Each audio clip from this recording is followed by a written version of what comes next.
Hey there. Thanks for tuning in. You ready for another episode of my Bigfoot sighting? Alright then, let's do this.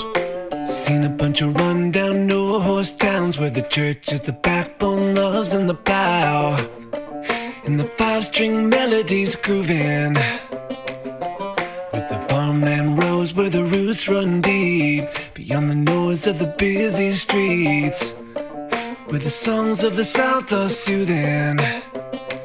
When I hear the front porch picking down, home rhythm ringing out, I don't run from banjo music. Yeah.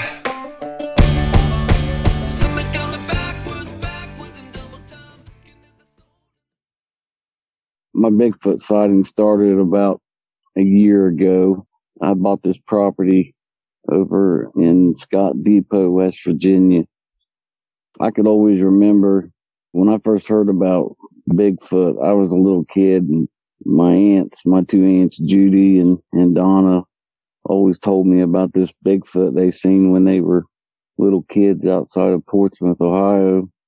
They were squatting over a log, and the Bigfoot came up to them and scared them half to death. And they used to tell me that story when I was a kid, and I used to laugh at them. I was like, there's no such thing. That's just something they were telling us little kids, me and my little cousins, just to make us behave or something. But here I am, 42 years old. And like I said, I bought this property over in Scott Depot, and about 11 months ago, I'd come home and there'd just be this awful smell outside, this real skunky smell. And, that's what I would look for, the skunk around the house to run it off. I got dogs. There was never no skunk around. But I got about 3 deer I feed every evening on the back side of my property, and there's deer trails coming all around my house. And I think that they maybe are following these deer because that's part of their food source is deer. And one night I was letting my dogs out, and that evening my wife wanted to go to town, and I usually, when I let my dogs out, I'll yell for them to come back in. I'll yell, "Lady, coming out."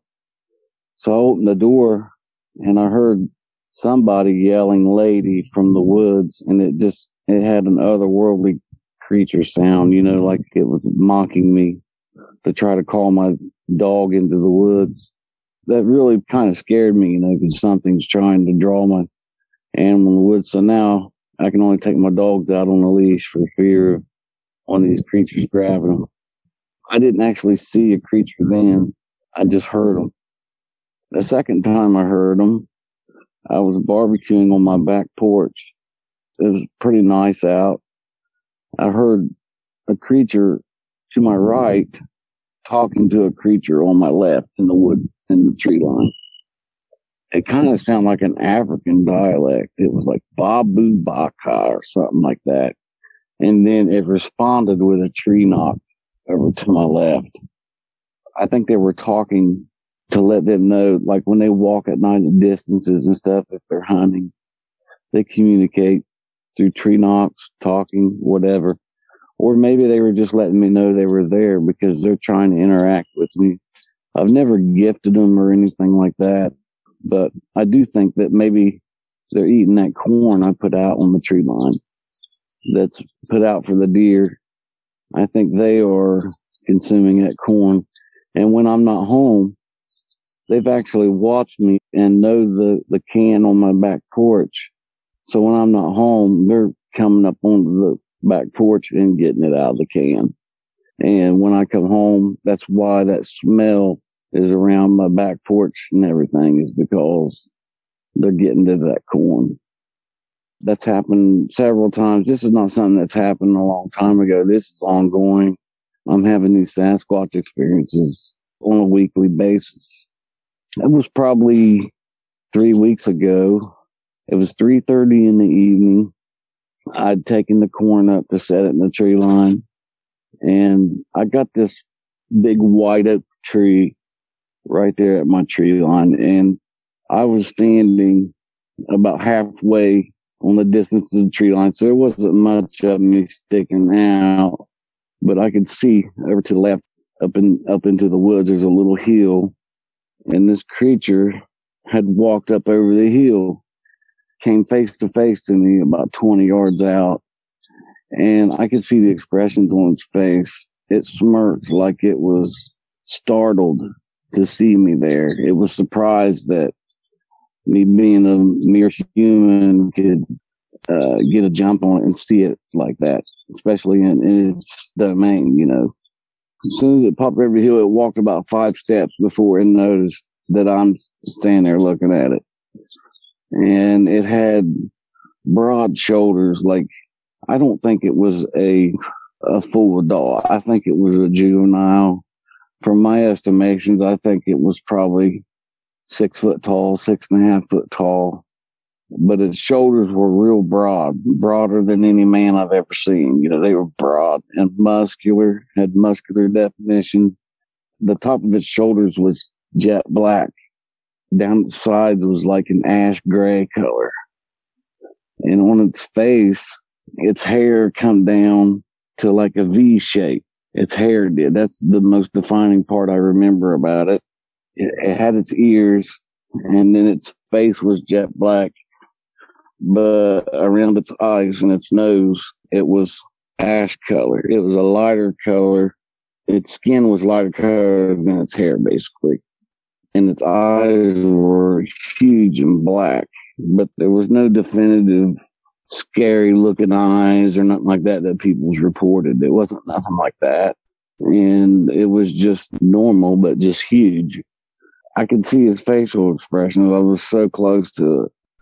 The wind must have been blowing uphill or downhill because it couldn't smell me and I couldn't smell it.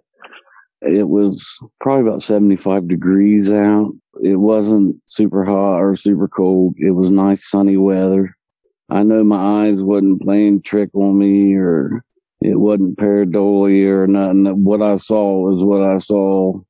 The facial expression it gave me was just friendly. It didn't seem evil.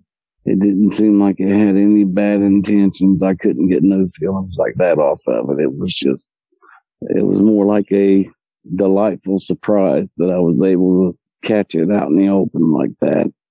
It was just a mere few seconds, and then it stepped off to the left to this big white oak tree. From the distance where I was looking at it, it was very intelligent because it basically used the tree to egress out. It saw where I was, it judged where I was, judged the distance, and then positioned itself behind the tree and used that tree for cover as it backstepped away from me. And then every so often I could see its arm flare out.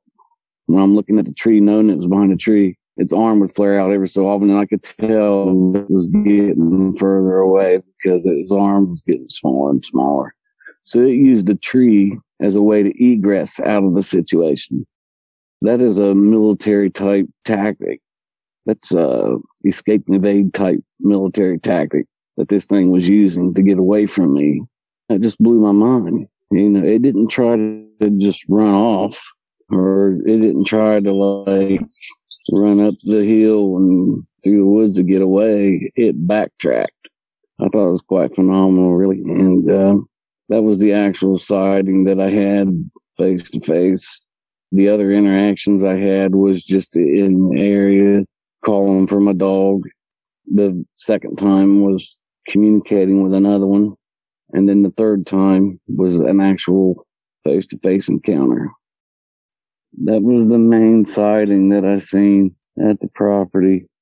But where I live very close to the Kanawha State Park. In between the Kanawha State Park and the city of Teays Valley area, there's a stretch of woods that go through there, and that's right where we live, is right there in that stretch of woods. You got the main road, and then you have the side road, which I live on, that stretches for about 10 miles. And it's nothing but wooded area, but it's a short stretch of area for them to go through. So they're coming right by my house all the time.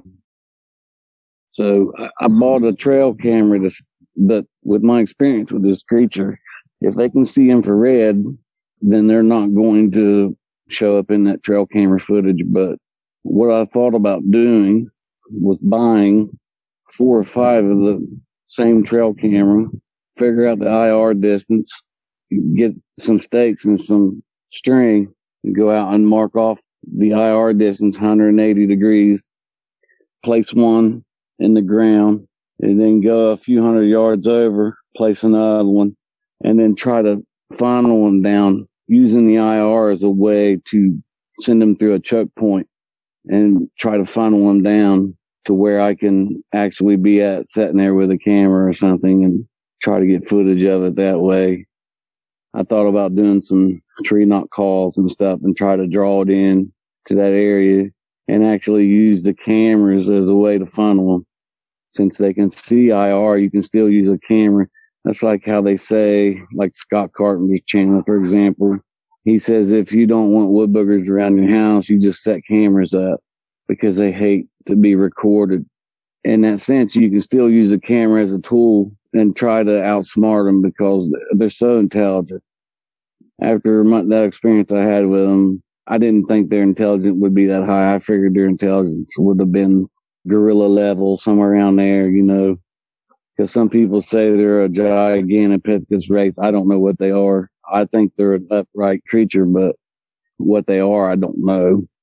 After experiencing that main sighting with them and the way that thing egressed out like it did, if you're going to catch them, you got to really outsmart them.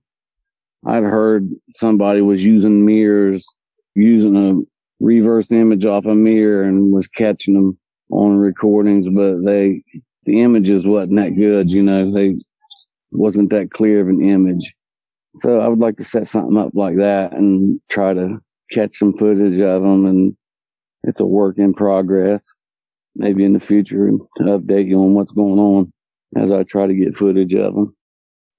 As for now, that's all I got. I'll touch base with you when I get some more evidence.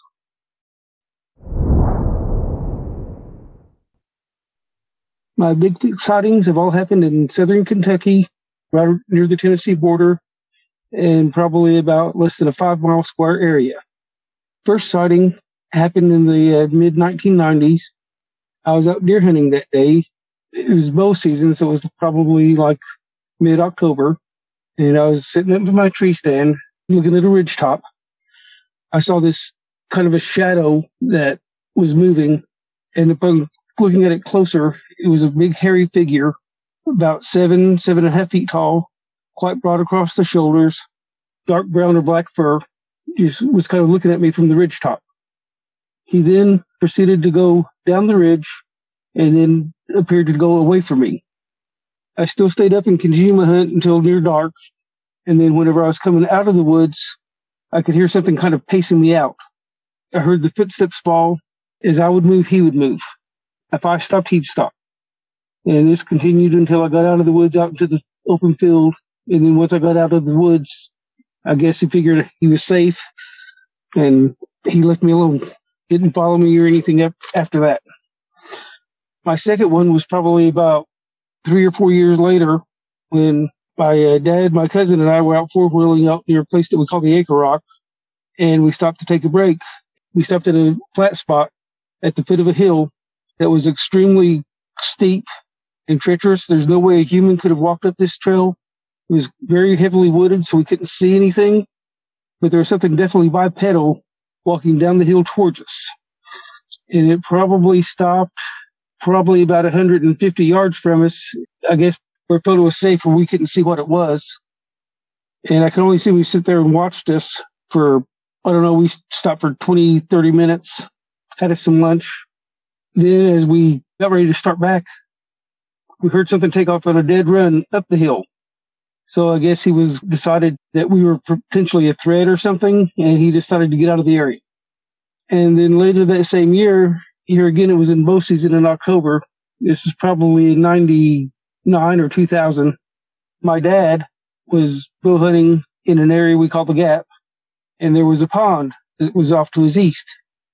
He said he all of a sudden heard an inhuman, like, roar. And then all of a sudden started hearing like something take a branch and was hitting the water of the pond. And he was like, I'm not going over there to see what that is because all I have is my bow with me. And if it's what I think it is, the bow's not going to do any good. I don't know if it was an aggressive sound to make him leave the area or if it was just merely a Bigfoot fishing. He ended up leaving out early that day just because of that. After that happened, I started researching more heavily. And then I started finding structures and stuff like tree arches where you could definitely tell it was something that wasn't natural because they would arch over and like the top end was stuck down into the ground and had another log laid over the top of it to keep it from popping back up. Then in about 2003, I had my first definitive, no doubt about it, Bigfoot sighting. My ex-wife and I had been out turkey hunting that day up at the top of the mountain, and the whole day just seemed kind of odd. And we were sitting on the edges of fields, watching for the turkeys to come out in like mid-April. In the areas across the fields, I would see shadow figures. They looked like shadows because they were just so dark. I want to assume that we're probably about, here again, 7.5 feet tall, watching what we were doing. Heard a couple of potential howls while we were up there. We ended up staying up there pretty much all day. And it wasn't just in one spot. It was like we go to like from one field to another, and it's like within like 20 minutes after we got to the next field, after riding a four-wheeler there, and go like half to a quarter mile, there would be something else there. And this is here again, this is rough terrain here in southeastern Kentucky. Very mountainous, and it was actually an old strip mine. So some of these places we had to go through would have been like extremely steep, almost 10, 20-foot high cliffs. And then as we were coming down, we left out a little bit before dark just because of the turkey starting to roost and everything and to get a fresh start on the next day. And we were going down an old logging road, probably about, I want to say 25 to 30 yards in front of us, a hairy, I want to say he's probably 4.5 to 5 feet wide at the shoulders, very muscular. I want to say his waist was probably about a 45, 50-inch waist, but compared to the shoulders, it was kind of narrow. The legs were quite muscular. The hair was dark black, kind of thinning in areas on his chest and everything. The hair was quite thin. No hair really on the face. Kind of reminded me more of what the pictures you see, drawings you see of the Neanderthals, like what they would look like instead of the typical Bigfoot ape-looking face. He crossed the road in front of us, stopped and looked at us. Then he walked over the side of the road, which was the side of a hill. And this hill was every bit of a 45-degree angle. And he started walking down that just like he was taking a stroll on a level path. My wife and I then got off the four-wheeler to try to get a better look at him, or my ex-wife now. We caught a couple of glimpses of him going down the hill, and he kept looking back at us. I actually saw him bend down and pick up a pretty good-sized rock and toss it at us, trying to get us to leave the area. I think it was just because he was like, you pesky humans, leave me alone. I don't want to be bothered right now. But still, that just kind of didn't really scare me, because I know if he wanted to hit us, he would have hit us with a rock. Later that summer, we'd just go out four-wheeler riding down there just for recreation on the weekends, and started noticing in certain areas, we'd kind of smell a foul odor. It was the same odor that you hear described as the odor that they can emit, kind of the sulfurous wet dog type smell. And I've been doing research for quite a few years, and I almost think that they use that as a defense mechanism or as like a territory marker, because every other time I've seen them, other than just a few times when I've probably came up on them unexpectedly, I've never smelled anything like that. And in the meantime, I also continued my research. I kept finding structures, new structures all the time. Hunting trips. I've actually been sitting in the tree stand and had like small pebbles and acorns kind of thrown at me. Sometimes I think they're just kind of playing with you, trying to mess with your head to make you believe. And I've never felt any danger or anything with any of these creatures around me. I've also experience things like where I'll be heading in a certain direction, then I'll get a rock toss. I'll keep going, and then it's like where the road's washed out or something, and you can't go that way anymore.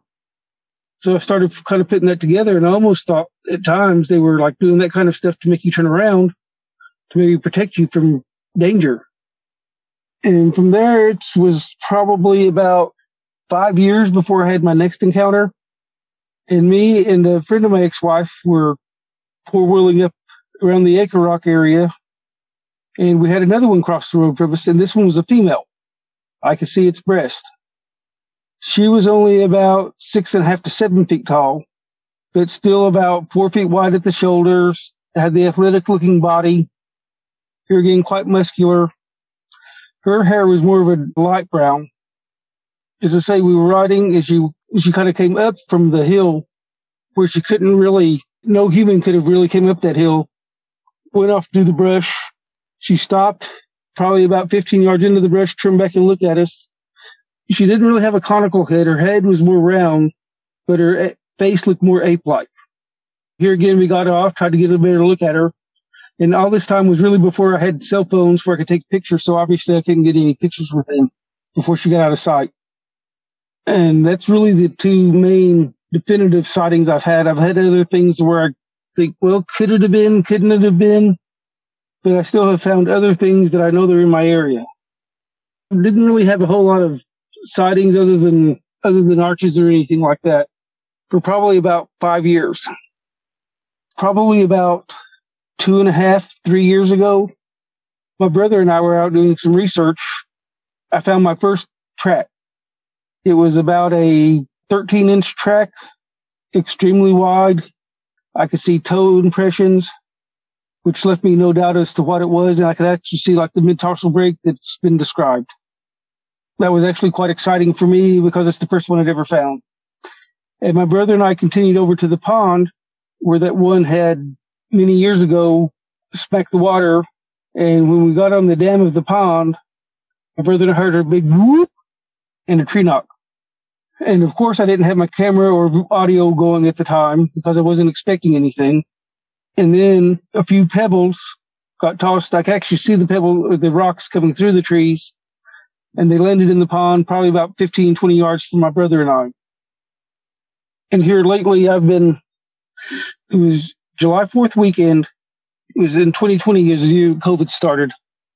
My brother and I and a buddy were down at the farm at our research area, just kind of hanging out for the weekend. And I was sitting outside after dark, just kind of listening, see if anything was going on. And it almost sounded like a war was going on up in the mountain. I went up into the woods a few weeks later, and I could see a place, it looked like a war zone had happened there, like broken trees, ground pushed aside, things like that. And I could only figure there must have been some kind of like a territory battle or something like that went on. That's the only thing I could figure out what it was, because it was a large area. It was probably covered close to an acre with all the different damages. Like I said, I've been researching these things for a while, and it seems like I have a family clan that's there. I truly believe that the ones leaving me things like the arches and stuff, I believe it's the same elder male and female that I've had for my two definite sightings, because I've actually experienced mind speak from them, I do believe. They've started now, whenever I go down, they'll kind of welcome me to the place and ask me if I'm coming up, but they won't let me see them yet, again, for some reason. I've put out some trail cameras, but they've been avoiding those. But whenever I put them out the last time, when I went up into the woods, I was getting little pebbles tossed at me all over the place from like 3 or 4 different directions. And I could definitively hear what sounded like children kind of giggling, laughing like kids do. That was followed soon thereafter by a big scream, and then it stopped. So I'm thinking that it was like one of the old ones were like telling the young ones to leave me alone. I feel like I've got a pretty interesting area down there. It's secluded. I'm sure it wasn't actual kids doing it because it's private property and nobody should be on there. And if there is, obviously I've got problems, but it's just amazing And like I said, I've had the mind speak things just recently started happening within the last probably year and a half. I've gone so far with the mind speak that I've named the elder male and female down there after my grandparents. It's just a way for me to keep them separate and to know what I'm dealing with. I could probably go deeper in the mind speak thing, but I just don't feel comfortable doing that right now. I'm still trying to come to grips with it myself. And fortunately, Vic, I think that's about all I really have. Well, that's it for tonight's show. If you've had a Bigfoot sighting and would like to be a guest, please go to mybigfootsighting.com and let us know. Thanks for listening. Have a great night. Seen a bunch of rundown, no-horse towns where the church is the backbone, loves and the plow, and the five-string melodies grooving, with the farmland rows where the roots run deep, beyond the noise of the busy streets, where the songs of the South are soothing. When I hear the front porch picking down, home rhythm ringing out, I don't run from banjo music. Yeah, the sound of a memory brings me back to the bluegrass playing on my dad's 8-track. It's pick a man had been through it, getting through the day on Scruggs and Skags, booking their bales to those Tennessee jams. There's no other way that I do it. When I hear the front porch picking down, home rhythm ringing out, I don't run from banjo music. Yeah. Somebody call it backwards, backwards in double time. Getting to the soul and the drumming, low Kentucky style. Those are the anthems drumming out, country boy living. When I hear the front porch picking down, home rhythm ringing out, I don't run from banjo music.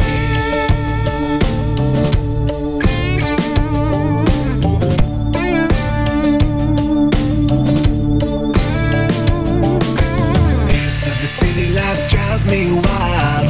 The only tune is the cars rushing by, with the bass on the stereos booming. When I hear the front porch picking down, home rhythm ringing out, I don't run from banjo music. Yeah. Somebody call it backwards, backwards in double time. Getting to the soul and the drumming, low Kentucky style. Those are the anthems drumming out, country boy living. When I hear the front porch picking down, home rhythm ringing out, I don't run from banjo music.